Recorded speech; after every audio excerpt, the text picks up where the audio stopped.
This is The Situation Room, the home of hard-hitting political commentary and penetrating insights about the state of the nation. This is a talk radio experience like no other. The Situation Room, a place for hard truths, debates, and elevated conversations. The Situation Room, witty, political, engaging, deep, controversial. In the room, we have C.T. Muga, researcher, academic, seasoned political observer, a fountain of wisdom in these politically uncertain times. Ndu Oko, Nigerian by birth, Kenyan by choice, communications expert, Pan-Africanist, a truth seeker and believer in people power, and Eric Latin, agent provocateur, the man in the chair, seasoned journalist, news hound, a man who believes in punching up, not down.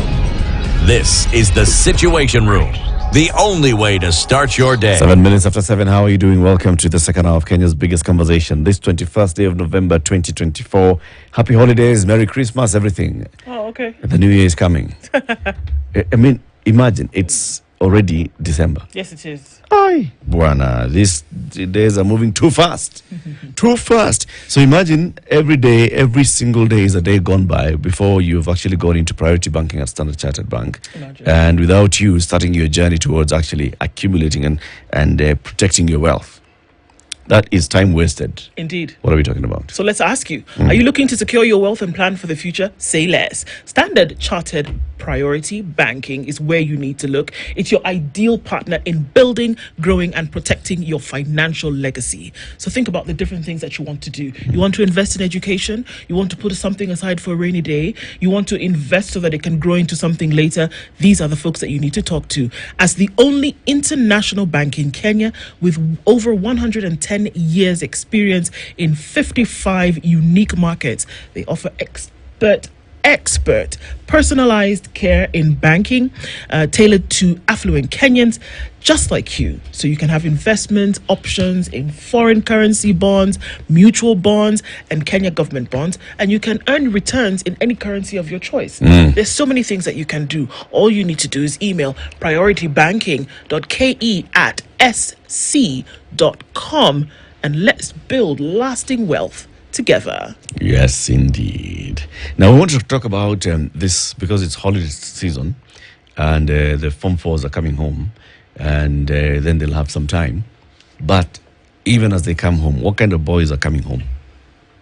What do you mean, what kind of boys? Yeah. What boy did you send to school? Oh, is it the same boy that's coming home? What boy is coming back home? Right. Right? It depends on where they went.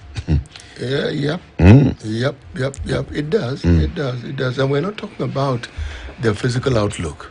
Whether he left home with a clean-shaven face and came back with sprouting a beard, not that. Sprouting a mustache, no. Or he's grown an inch taller. No, not that. What sort of person is he? Yeah. Yes. Yeah. And how does that happen? So let's talk about mentorship of boys in school and out of school. And that's why we've invited the Leopard King. Leopard King. Which? Is it the king who's a leopard? Oh, the leopard who's the king. It was the leopard who's a king. Yeah? Anderson Ambindi Murunga is a clinical psychologist. He's a mentor specialist and a coordinator at Merishaw School. Anderson, good morning. Good morning, sir. It's you? nice to see Eric Latif with the flesh. The pleasure is all mine. Good to see and you. Before as well. you take me too far, I'm a big fan. I'm a big fan, and whosoever does your digital stuff at Spice FM, the home of, everything juicy, spicy, and nice, and clever, and sugar, they do a great job. You're always in my face from all angles. Very good. Arvin, kudos to you and the team. Thank Arvin, you, sir. Asha, and the others. Asante sana, and thank you for joining us today. Pleasure is all mine. Yes. Someone is saying that you're King Mswati. Now that's a whole different story altogether. To answer your question, it's the leopard, but the king among them. Mfalme wa chui. It's the king of leopards. So chui mfalme. Mfalme wa Chui. chui. Okay, very good. It's the king of leopards. You'll tell us about what you do as a clinical psychologist, and then you, of course, tell us about Merishaw School. But before you do all those things, Citi is going to welcome you with the day's proverb. Citi? Yes, please. This week we are in which country? The Republic of Burundi. Which was voted in 2018 as the Poorest country in the world. Oh, yeah. by nominal GPT per capita, meaning they were doing badly. The indicators that are looked at are widespread poverty, corruption, instability, authoritarianism, and illiteracy. So if these things rank high, then you will head in one particular direction. And then in that same 2018, they were ranked the least happy country in the world by the Happiness Report, and they were ranked 156. Okay, so it's not good. They have since improved. That's a long time ago. Yes, they have since improved. That is 6 years ago. They have since improved. Even in Kenya, things changed. We had maandamano, we had handshake, we had, handshake. And we're still happy. Reach the deputy And president. we had an election, we had a new government, we have removed the deputy president. And we're still we have a new happy. one. Well, I think we should just find out how are they right now. First of all, the question you Maybe want to the ask is these GDP people who rank these things. First of all, let's just be African about where do they come from. Are they one of us? And what matrices were they using? Because maybe our yardsticks could be different. Yes. Do they think? How do they measure happiness? Do they know what it is that constitutes an African's Happiness for an African. That's actually not That's just a very good question. I It's a think valid it's question. quite valid. Yeah, it's contextual. Absolutely contextual. If you were to look at the faces of many people come from the western part, the northern hemisphere, and how they don't smile, you might think they're not happy, and yet they're happy. Us, on the other hand, you can see us smiling, and we're very unhappy. Yeah. Telling you. That's true. You got that right. That's true. Higher. Proverb. The proverb. It's simple, straightforward, and easy to understand. Free things decreases a person's intelligence. Free things decrease a person's intelligence. I agree. What is the interpretation of it? What is free? You see, free really means that it's without the concept of your effort and without the concept of your critical thinking to get to that thing that you want. So I may agree that free things might as well hamper your intelligence. So what do you think the Burundians are saying? Don't accept free things? Or when you see somebody receiving free things, they're stupid? There's an old story, and it's a true story of a man who used to pass down a certain road, and there was a so-called poor family there. And what happened is that he used to, like the family would ask out for freebies, like for handouts and stuff like that. And this guy decided to push their one cow over the cliff, the only piece of wealth that they had. Why? Because that one cow was, they would drain blood from it. They would milk it and then feed it religiously because it was their only source of help. When that cow was pushed over the cliff and it died, about 5 years later, this man passed down that road and the community was wealthy, the family was wealthy. They had improvised how to get resources for themselves. So whose blood are they drinking now? They were not relying on blood anymore, nor milk. They had improvised other mechanisms of survival. And the day we will stop looking out for freebies from anywhere whatsoever, that is when Africa will emancipate itself and become the beacon of hope for the world. I'm clapping. I can say it. Well, Yep. well said, Murunga. Very well said. So we're here to talk about mentorship for boys and what Merishaw School does. I just want to play this, first of all, just to understand and hear what Merishaw School is all about. And then you'll introduce it to us now with your own words. Sawa? Bring it on. Okay. Every great reality started as a dream that was nurtured and given the space to become. At Merishaw School, we offer every young boy the place to pursue their education and ultimately achieve greatness. We are committed to holistically transform boys to men through quality education, sports, technology, spiritual nurturing, and so much more. Merishaw School, home of the boy child. Okay, so what does that mean? Okay, I'll take you slowly. Stay with me. First of all, I need to give you the context of Merishaw as a school. So Merishaw as a school is domiciled within Kajiado at the heart of Masai land, right? So what is in the name? What's in a name? The name Merishaw. The name Merishaw has a very major significance to the Maasai community. It's not an English name. It's not just acronyms put together for purposes of, getting Coming up a with a name. brand. No. But then the vision bearers of this school embraced the culture, embraced the Maasai culture, and wanted to understand what the culture is like. And so the best you find in Maasai land is that the initiation process, like when young men are taken through a training, taught all the skills and given the mentorship and instilled the capabilities to be resilient, you actually will kill lions and leopards. I'm the only leopard still surviving. That process, after a certain cohort has been mentored and they are now qualified to be called Morans, to mean that they have successfully gone through the initiation, the way you asked what kind of boy is coming back home. So after that Maasai young man has been mentored, that cohort consider themselves conquerors. And in the Maasai culture, they would call that Merishaw. Merishaw would mean these are conquerors. It is a cohort of young men who went through a training, who went through a mentorship, who are taught skills how to be a man, who are taught skills how to protect a family, and to prove that you can protect your family, you have to conquer the wild and kill the most fierce of the animals in the wild, learn the skills and the tact of doing that, and learn the skills and the art of taking care of a family and protecting and providing for your family. Then you are a conqueror. That's when you're qualified to be called a Moran. And that whole process of conquering is called Merishaw in Maasai. So when somebody calls you Merishaw as a cohort, it means that you are a set of conquerors.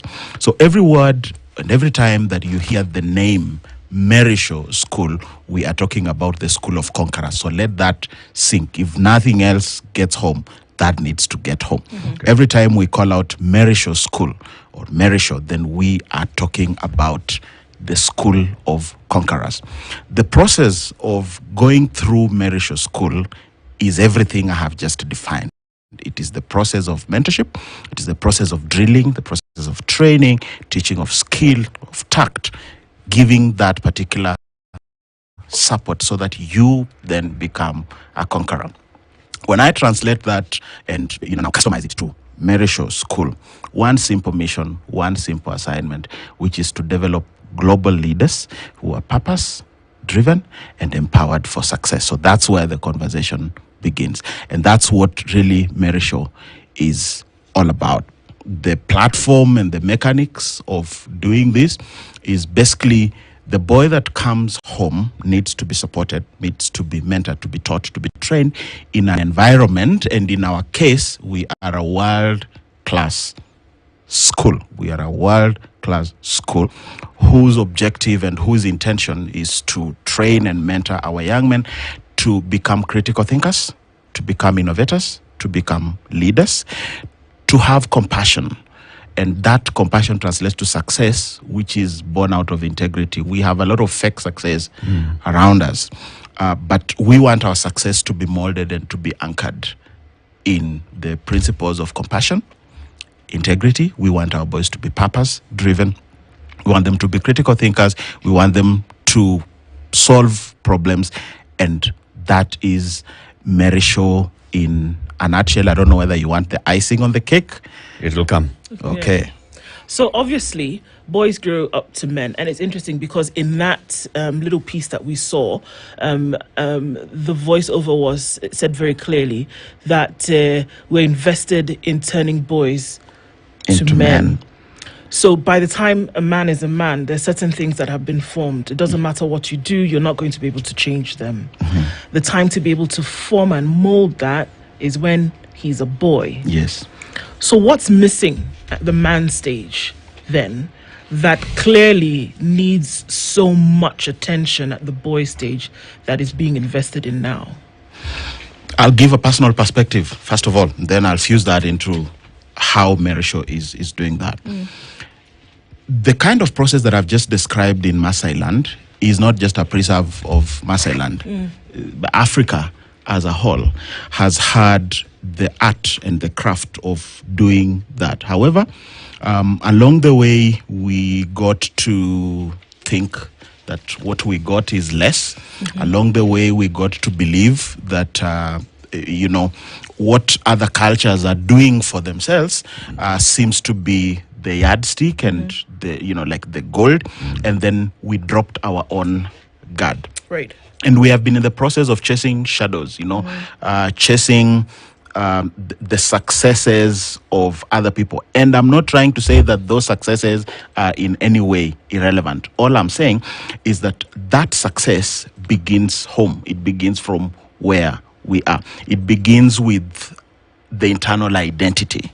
It begins with the boy being assisted to have an identity of their own, an identity that is embedded within the family, an identity that is embedded within their community. And then once that identity is settled, it gives you the impetus and the capability to be able to integrate into the world class of an identity. And truly speaking, now let me fuse that with the Merishaw philosophy, that Merishaw philosophy being a world class education center also is raising global leaders. So global leadership does not mean that you abandon who you are so that you pursue a global pursuit. It means that you embrace, celebrate who you are, and use that as the momentum, as the catalyst that will take you forth to be able to conquer the world. And I'll throw in a name right there. Muhammad Ali is my greatest hero. He was both a political force to reckon with. He was a sportsman. At some point, he was the most famous man in the world. And to date, he still remains the GOAT of his space. What did he do? He embraced who he was. He celebrated who he was as a black man, all right? And became world-class and conquered the world just being who he is. That's what we train our boys. That's what we give our boys, and that's what we mentor our boys to be. And I think that is what has been missing, if I try to answer your question, that there is a disconnect between embracing who we are right from our own families and celebrating our own family setup, our own community setup, even within our Kenyan context, and then the aspiration to use that. It's not losing who you are so that you go and pursue what is outside to become a global champion, but it is using who you are and making our boys know, understand, and believe that what they have is actually sufficient for them to become world-class leaders and global leaders of purpose and global leaders who can actually do well for our community if they are empowered to succeed. I like that push to look beyond your boundaries. But let's look within our boundaries. Okay. How does this training to create this international citizen, which is a good thing, because we are a global village, as we say, how does this help this individual become a wonderful citizen of his country, so that even as he interacts with the globe, the Kenyan identity is still intact, and this individual reflects that greatness within the context of his being Kenyan? Okay, so I'll give you two paintings. The first painting, I'll give you the hardware, and then I'll give you the software. The hardware is global, the software is local. I hope I'll bring it home. So as a school, our architecture is a world-class architecture. If you walk in, you see there's an old saying that Nyerere used to tell Tanzanians that you really don't need to go to the UK. Just go to Kenya and you'll experience. I mean, that's true. It's not gossip, right? Or you haven't come across that? Or should I do some history gossip? But let's drop that. What's my point? My point is that if you walk into Merishaw School, all right, the architecture of the school is global. We have world-class sporting facilities. We have world-class classes. We teach using smart boards that are bigger than this screen in all the classes. What is a smart board? A smart board. A smart board is like a touch screen that is the size of. Just look behind you. Yes, that's what we use. It's a blackboard that doesn't use chalk. It's not black. It's a screen. But No, yes. Blackboard is a concept. Yeah, blackboard is a concept. So we could settle with that concept and say that we actually teach using smart boards that are digitally connected on high-speed internet. State-of-the-art swimming facilities, sporting facilities, whether you're talking rugby, whether you're talking soccer, whether you're talking skating. We have about 23 disciplines in sports. World-class laboratories, world-class hostels. This is not hearsay. You need to check us out on Saturday. We have an open day on Saturday. You need to experience this and you'll realize that what I'm saying is true. And if you looked at this video, it's probably that. So that's the hardware. Let me give you the software. So the software has three elements. The first element is the teacher. The second element is the student.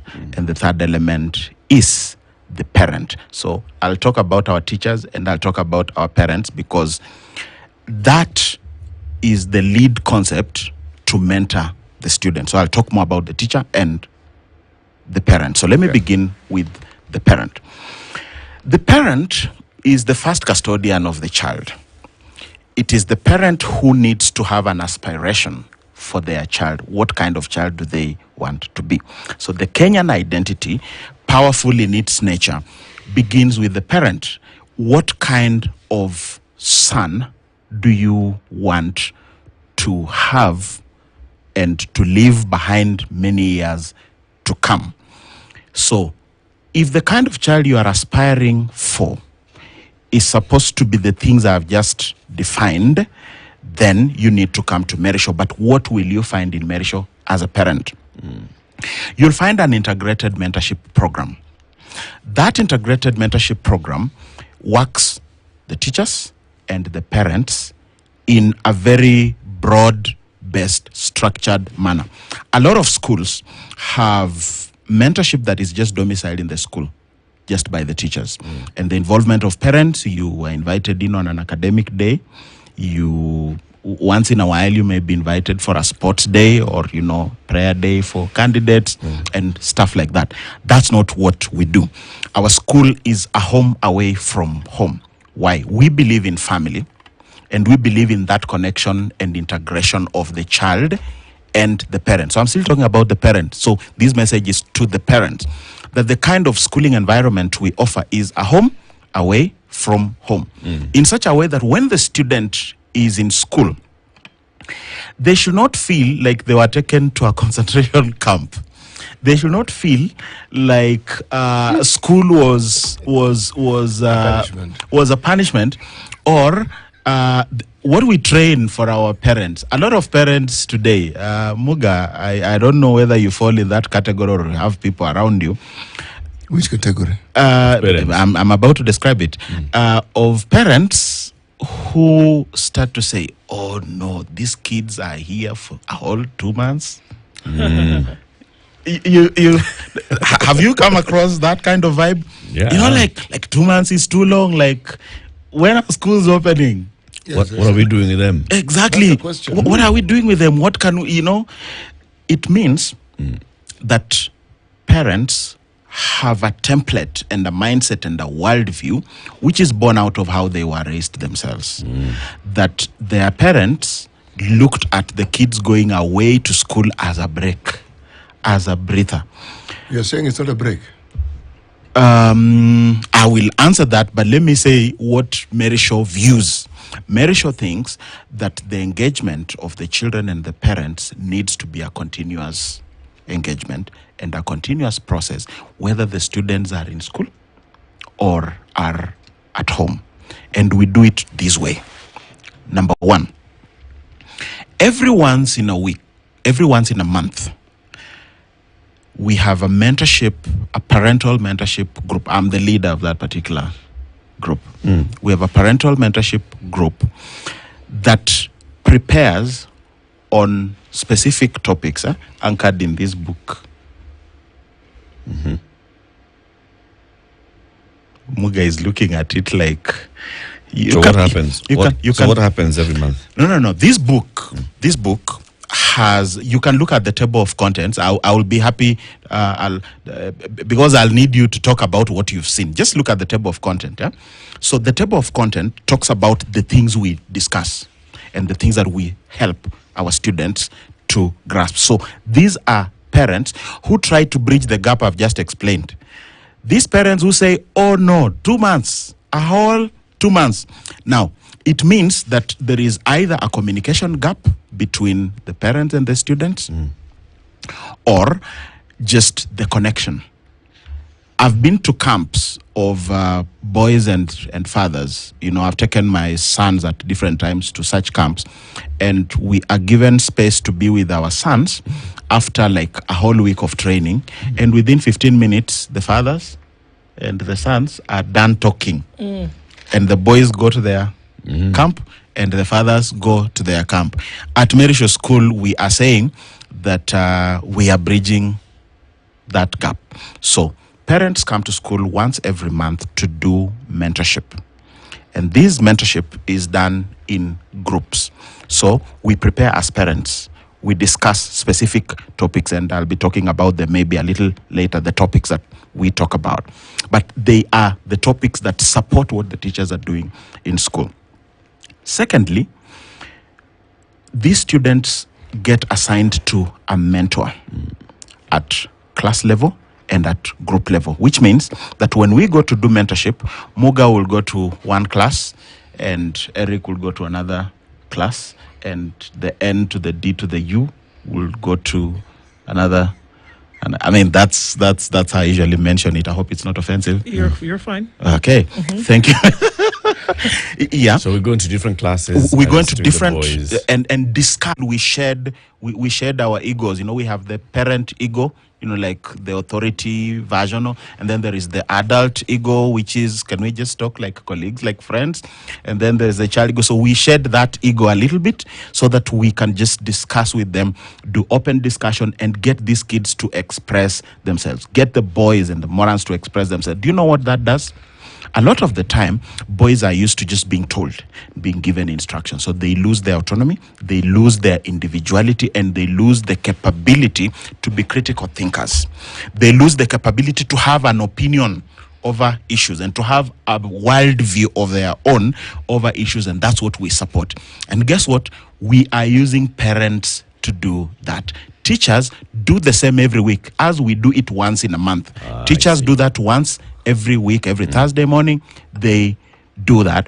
And that whole concept of mentorship is what we use to help the students to build an identity, to build emotional intelligence, to build healthy relationships, to know how to resolve conflicts, and to know how to heal their emotions, and to know how to heal whatever mental blocks and emotional blocks that they could be experiencing. And all that is in some of the topics that are, that we discuss every so often. Yeah. It's time for us to take a break, Anderson. Anderson Mbindi Murunga is the Leopard King. He is a clinical psychologist, a mentor specialist, and coordinator at Merishaw School. People are saying, is this the guy who used to sing?